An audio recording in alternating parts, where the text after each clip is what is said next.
Et bonjour à toutes et à tous, je vous retrouve pour votre guidance du mois de juin, chères années 1. Alors, je rappelle que c'est une guidance générale, donc vous prenez ce qui résonne. Et si vous souhaitez une guidance personnalisée ou une lecture intuitive, vous retrouverez toutes mes prestations en dessous de la vidéo avec le site Les mots de ton âme.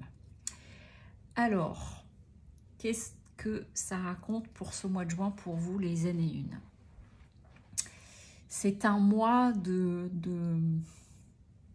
mouvement et à la fois de sagesse. Donc déjà, la première chose qui ressort, c'est dans vos énergies, la lumière et la mutation. Donc c'est un peu comme si pour certains et certaines d'entre vous, vous aviez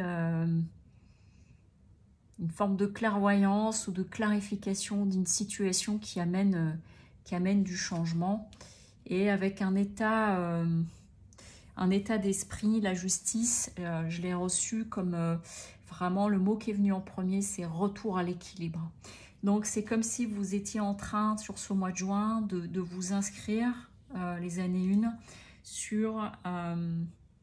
c'est pas une remise à plat, mais c'est des choses qui ont besoin d'être clarifiées, et pour retrouver un équilibre. C'est encore très, comment dire, très spirituel comme tirage.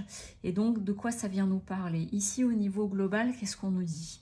Au niveau global, on a le soleil en enjeu. Donc, c'est vraiment, avec le soleil, on est autour de l'amour, de la fraternité, même de...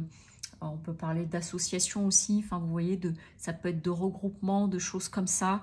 Peut-être pour certains et certaines d'entre vous, vous êtes dans un nouvel élan, et donc du coup d'aller vers des personnes, de vous regrouper ou des choses comme ça. Et puis c'est aussi en lien à la fraternité, donc ça peut être à la fois sur certains liens amicaux ou au niveau familial, mais il y a un enjeu vraiment de retrouver la lumière. Et donc c'est... Enfin, le soleil amène beaucoup de lumière, là on a la lumière, mais ça passe par des mutations, des changements, mais je le perçois comme quelque chose de très interne au vu de ce que j'ai ressenti en termes d'énergie quand j'ai posé les cartes. Votre atout, c'est que justement c'est une capacité de lâcher prise, de peut-être arrêter avec certains sacrifices. Ça a été le cas pour certains et certaines d'entre vous. Et en défi, on est en train, avec le pape, et ben, ça va être de garder la foi, de continuer sur la lignée peut-être que vous êtes choisi. On est sur quelque chose de ce type-là. Et puis, du coup, l'enseignement de tout ça, hein, pour cette première ligne, c'est comme ça que je la regarde, avec la papesse, et ben, c'est celle qui sait, c'est celle qui observe, c'est celle qui a un savoir intérieur. Donc, c'est comme si... il y avait, si je reviens avec les énergies, pour certains et certaines d'entre vous, des clés de compréhension qui arrivaient, des mises en lumière par rapport à certaines choses. Peut-être une période, si ça a été le cas pour quelques-uns ou quelques-unes, où ça a été un petit peu plus sombre à l'intérieur de vous, et ben de revenir, vous voyez, à l'extérieur. Là, on peut parler des fêtes aussi, vous voyez, de fêtes de sortie. Et du coup... à travers cette période-là, c'est vraiment comment je tire le son de tout ça, comment j'observe, comment je laisse émerger finalement ma part intuitive, ce que je sais au fond de moi. Et ça a pour but de ramener une forme d'équilibre.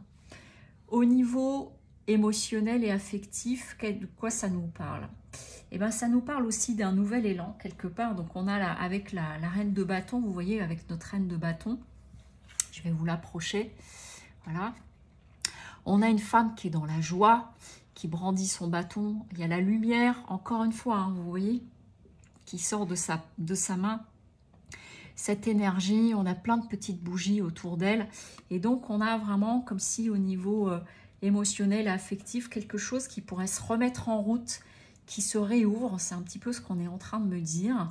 Et puis, du coup, avec dans vos atouts, avec le mat, là, dans cette représentation-là, on a la fleur de vie, on a ce personnage, comme si elle allait se jeter dans les airs, dans la... dans cet espace d'eau et puis dans la fleur de vie, dans la vie. Donc il y a comme une idée d'un nouvel élan, de quelque chose qui se réouvre. Et là, ça me rappelle à nouveau ici. Et en même temps, ce qu'on nous dit avec le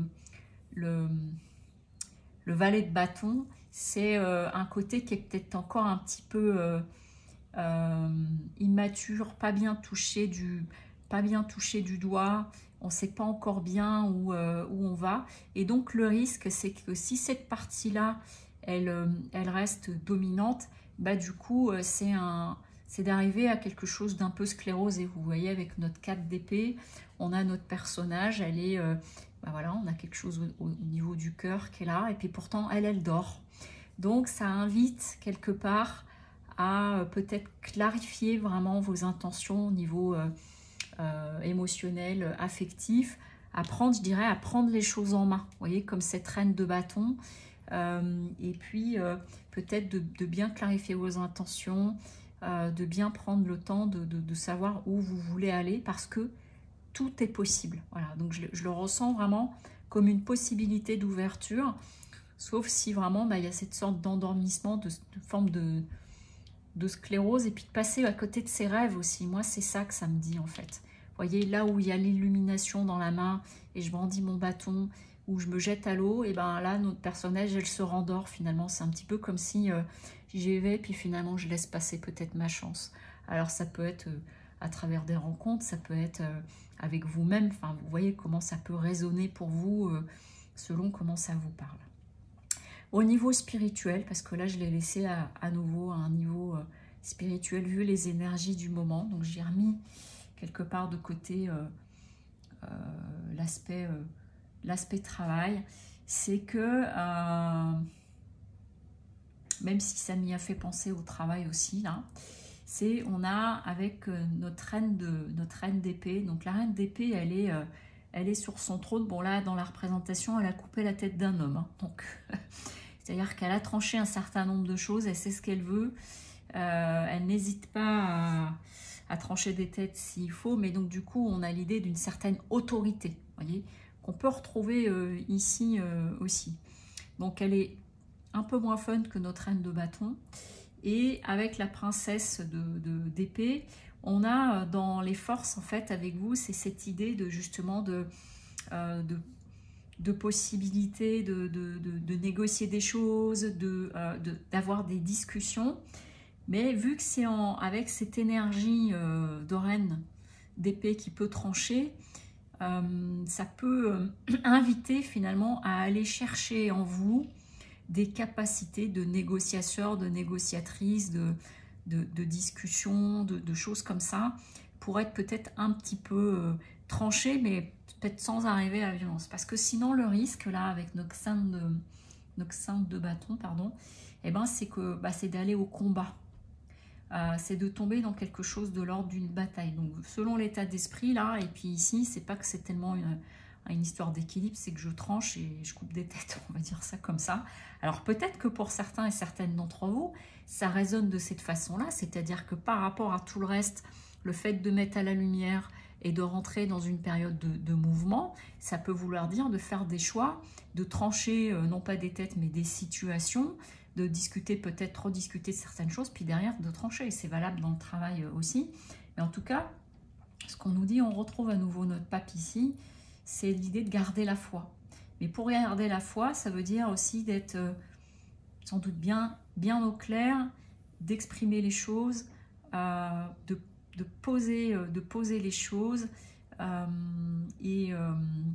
afin d'éviter de rentrer dans des combats. C'est un petit peu là, on est en train de me souffler que si je me mets à être dans des non-dits, des choses qui ne sont pas bien clarifiées, et ben du coup c'est comme ça qu'on peut arriver à une sorte de violence, soit dans les propos, enfin violence, le terme est un peu fort, mais sur des choses qui peuvent être beaucoup plus brutales, alors que si je place la foi au milieu de ça, et si je me permets justement d'aller chercher ma lumière, d'aller chercher un certain nombre de choses à l'intérieur de moi, je vais pouvoir poser les choses et pouvoir les exprimer comme je le souhaite.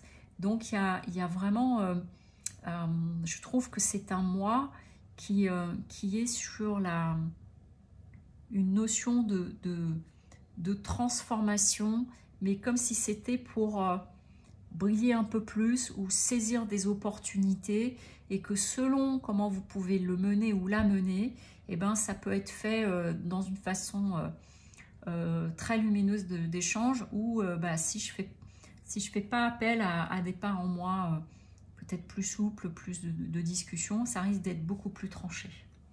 Donc voilà ce que je peux vous dire pour ce mois de juin pour vous. Et je vais quand même aller chercher une carte conseil avec les portes de l'univers. Ce qu'elles viennent nous dire, les portes de l'univers, ce mois de juin pour vous, les années 1. Le maître d'œuvre. Le courage et l'énergie sont vos outils enchantés pour bâtir la vie de vos rêves. Donc vous voyez, ça revient à ce que je disais ici, c'est-à-dire que j'ai toute la magie en moi, mais par contre c'est de la mener à bien, et pour pas laisser un petit peu les choses en l'air, parce que sinon bah, je vais être dans une situation qui est un petit peu sclérosée. Donc vous êtes vraiment les acteurs et actrices de votre vie. Voilà ce que je peux vous dire pour vous, les années 1, pour ce mois de juin qui s'annonce plein de vie, plein de mouvements pour l'été, pour ce début d'été. Je vous souhaite une très bonne journée et puis je vous dis à bientôt. Au revoir.